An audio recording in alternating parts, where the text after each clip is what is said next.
12월 26일입니다. 성탄절 첫째 주일이고 2021년의 마지막 주일, 송년주일 예배입니다. 오늘도 청소년들, 청년들과 함께 말씀 나누도록 하겠습니다. 2021년 올해 나에게 가장 의미 있는 일은 무엇일까요? 여러분이 생각하기에 저에게 있어서 2021년에 가장 의미 있는 일은 뭘까요? 결혼. 그 결혼이란 단어를 저렇게 거칠게 얘기할 줄 몰랐지만, 네, 결혼입니다. 네, 맞습니다. 제가 이제 혼자가 아니라 사랑하는 사람과 둘이 됐죠. 저의 그런 의미 있는 일인 2021년에 그런 일이 있을 거고, 여러분들에게 있어서 의미 있는 일들이 다 하나 둘씩은 있을 거라고 생각합니다. 특히나 오늘처럼 이제 진급 및 졸업 예배에 왔던 우리 이제 청년이 되고 이제 고등학생이 되고 이제 고등학교 2학년이 되는 지은이도 있지만, 네, 어쨌든 우리에게 의미 있는 일들이 매년마다 있을 겁니다. 저희 좀 이따가 삶을 이렇게 이 주제를 가지고 나눠보려고 합니다. 그런데 그런 게 있어요. 다음 넘겨주실까요? 모두에게 의미가 있는 일이 있고 나에게만 의미가 있는 일이 있을 수 있습니다. 그러니까 그냥 남들이 듣기에도 결혼, 프로포즈, 졸업, 어떻게 보면은 저건 정말 의미가 있는 일이겠다 하는 것처럼 여겨지는 게 있는 반면에 그런 거 있죠. 뭐 너구리 라면을 잘 끓인 날, 그게 나에겐 되게 의미 있는 날일 수 있지만 다른 사람 듣기엔 저게 무슨 의미가 있지? 라고 생각하는 날이 될 수도 있어요. 그러니까 나에겐 되게 의미 있는 날인데 내가 뭔가 어떤 연예인의 덕질을 시작한 날 되게 의미가 있을 수 있는 다른 사람 듣기에는 저게 무슨 의미가 있지? 라고 생각할 수 있다는 거죠. 그러니까 의미라는 게 그런 면에서 보면 이게 다음과 같이 나온 건데, 모든 의미라는 건 실은 내가 부여하는 것이라는 겁니다. 의미가 있다라고 할 때 다른 사람이 아무리 이게 의미가 있어, 이건 정말 중요해, 이건 정말 의미가 많은 것들이야라고 얘기를 해도 내가 내 자신이 그 일에 의미를 부여하지 못하면 그냥 그건 남들에게 중요하고 나한테는 별로 중요하지 않은 일이 될 수 있어요. 실은 제가 1년 내내 얘기했던 우리 절기들, 오늘 보시다시피 이 강대상의 스토리 하얀색으로 바뀌었죠. 성탄주일은 하얀색으로 바뀝니다. 그 전에 대림절에는 보라색이었고, 어쨌든 절기에 따라서 여러 가지 색깔들이 변하는데 그게 예배를 준비하는 저한테는 굉장히 의미 있는 일이어서 여러분들 정말 의미를 많이 얘기하지만 여러분들이 지금 제가 하얀색으로 바뀌었다는 걸 얘기하니까 보이기 시작했죠. 그러니까 의미라는 건 결국에 내가 어떻게 보고 내가 어떻게 느끼고 내가 어떻게 생각하느냐에 대한 의미를 부여함으로써 그 의미가 생겨난다는 겁니다. 자, 예수님의 탄생을 기뻐하고 축하하는 성탄절, 우리는 성탄절이라 부르고 세상에서는 크리스마스라고 부르는데, 이 성탄절 크리스마스는 도대체 나에게, 그리고 지금 이 자리에 앉아 있고 줌에서 예배를 드리는 여러분들에게 무슨 의미가 있습니까? 우리 윤서, 성탄절은 어떤 의미가 있죠? 지금 목사님 내 이름 왜 불렀어라고 지금 그러고 있는데, 성탄절 윤서에게 어떤 의미가 있습니까? 예수님이 태어나신 의미가 있어요? 네. 유튜브 녹화에 굉장히 적합한 답을 해줘서 너무나 고맙습니다. 네. 그런데 어쨌든 성탄절과 크리스마스가 나한테 어떤 의미가 있냐고 물어봤을 때 정말 윤서처럼 신앙이 깊은 사람은 예수님께서 태어나심을 축하하는 날이에요라고 얘기하는 사람도 있지만, 실은 다른 의미가 더 중요한 사람들도 분명히 있을 겁니다. 다음 보여주실까요?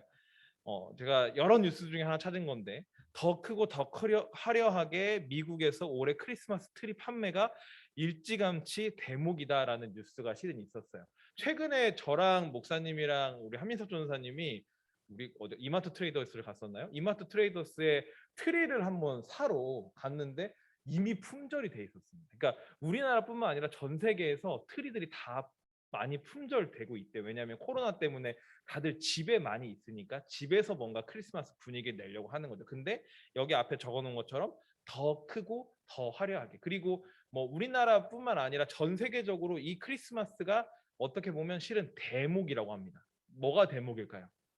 여러 가지 물건들, 여러 가지 선물들, 여러 가지 휘황찬란한 것들이 가득 넘치고 가장 많이 돈을 쓰고 돈을 사용하고 돈을 버는 때가 실은 이 크리스마스라는 거예요. 그래서 그거를 대목이라고 이야기합니다.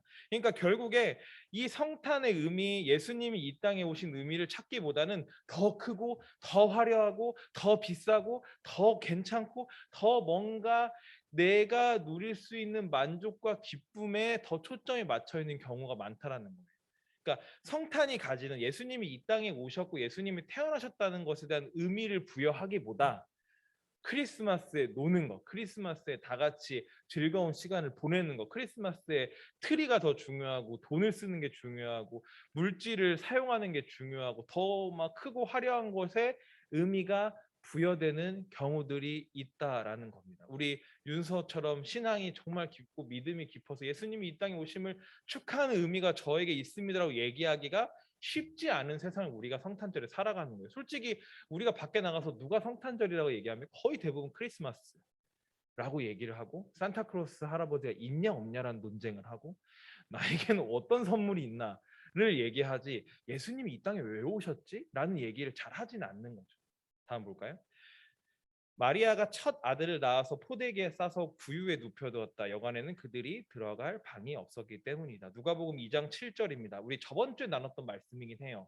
예수님께서 어떠한 공간을 초월하셔가지고 하늘에서 우리 삶의 자리, 근데 그 중에서도 사람들이 사는 여간방이 아니라 마을 구유, 가장 낮은 곳에 예수님께서 태어나셨다는 것을 나타내고 있는 본문입니다. 다음 볼까요?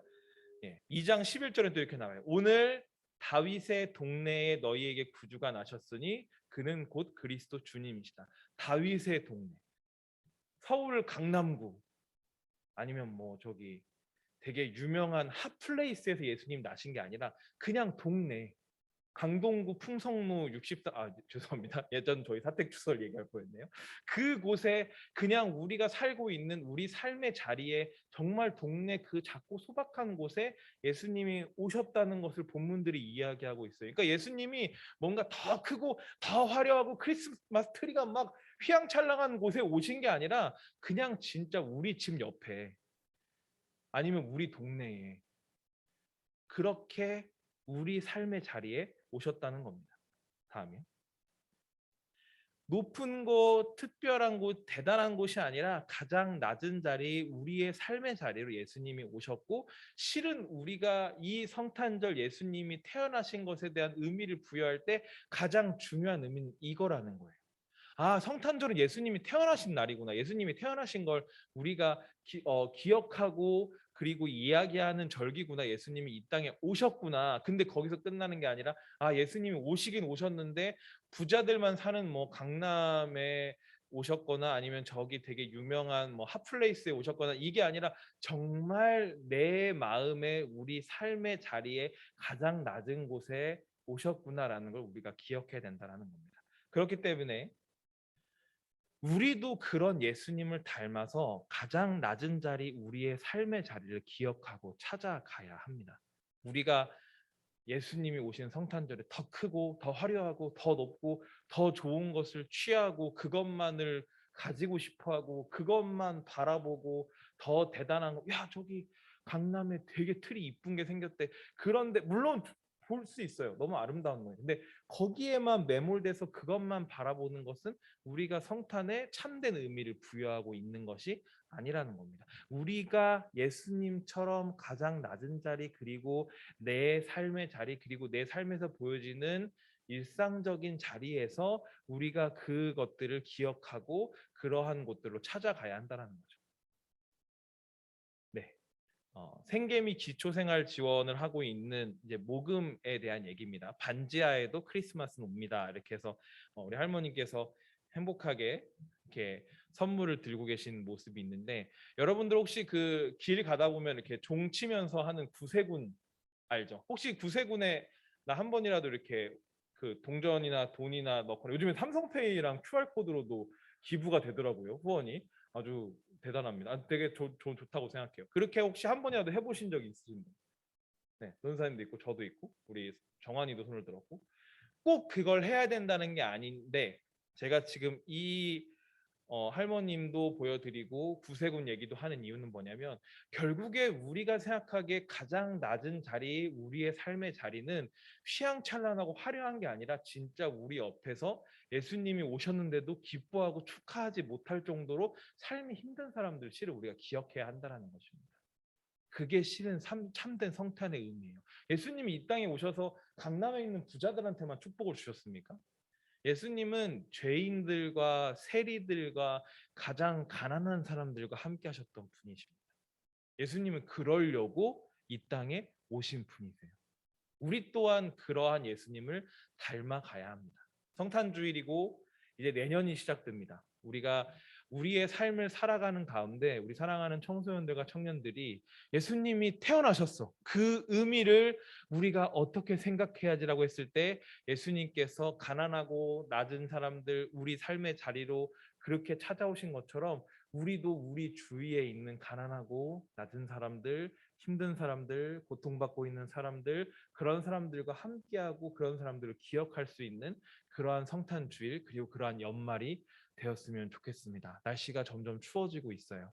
뉴스에서 길거리에서 얼어 죽었다는 분들의 뉴스들이 나오기 시작하고 그런 뉴스를 볼 때마다 우리는 어떤 삶을 살아야 할까? 우리는 어떤 사람들을 바라보아야 할까를 돌아보게 되는 것 같습니다. 우리가 그러한 것들을 조금 더 생각할 수 있는 그러한 성탄주일, 그러한 연말, 그리고 그러한 사랑하는 청소년들과 청년들이 다 되었으면 좋겠습니다.